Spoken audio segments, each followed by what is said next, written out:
కమ్యూనిస్టులు ఎక్కడ ఉన్నారా ఇంకా ఈ దేశంలో?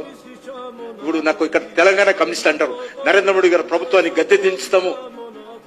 వాళ్ళకు నేనేమి దించేది చెప్పు, ఏం దించుతాం?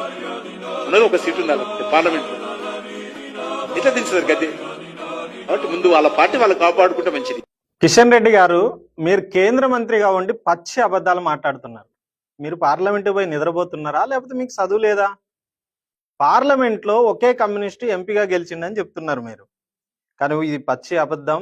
దేశంలో కమ్యూనిస్టు పార్టీల నుంచి 8 మంది ఎంపీలు ఇప్పుడు 2024లో గెలిచారు. దాంట్లో సిపిఎం నుంచే 4 ఎంపీలు ఉన్నారు. కేరళ నుంచి ఒక ఎంపీ, రాజస్థాన్ నుంచి ఒక ఎంపీ, తమిళనాడు నుంచి 2 ఎంపీలు సిపిఎంకు ఉన్నారు. సిపిఐ పార్టీకి తమిళనాడు నుంచి 2 ఎంపీలు గెలిచారు. అదేవిధంగా సిపిఐ ఎంఎల్ నుంచి బీహార్ నుంచి 2 ఎంపీలు గెలిచారు. సరే, మీ గెలుపు ఓటముల గురించి కమ్యూనిస్టులు ఎక్కడున్నారని ప్రశ్నిస్తున్నారు. మీరు డబ్బులు పంచుతారు, మతాన్ని వాడుకుంటారు, అవినీతి పరులను మీ పార్టీలో చేర్చుకొని కోట్లు కుమ్మరించి ఓట్లు కొనుక్కుంటారు. ఇది అందరికీ తెలిసిందే. మీ గెలుపు గురించి మాట్లాడాలంటే ఇక చాలా ఉంటది.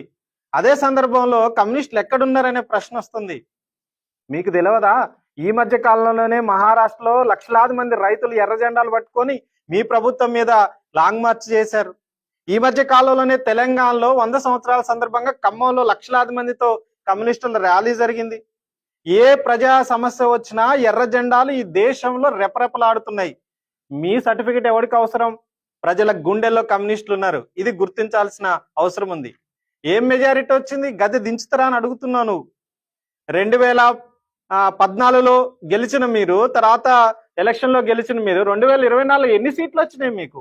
అసలు మెజారిటీ మార్కు పార్లమెంట్ లో రాకుండా మిమ్మల్ని అడ్డుకుంది ఈ దేశంలో కమ్యూనిస్టులు కాదా? ఆ అక్కస్తోటే పచ్చి అబద్ధాలు మాట్లాడుతున్నావు కిషన్ రెడ్డి గారు.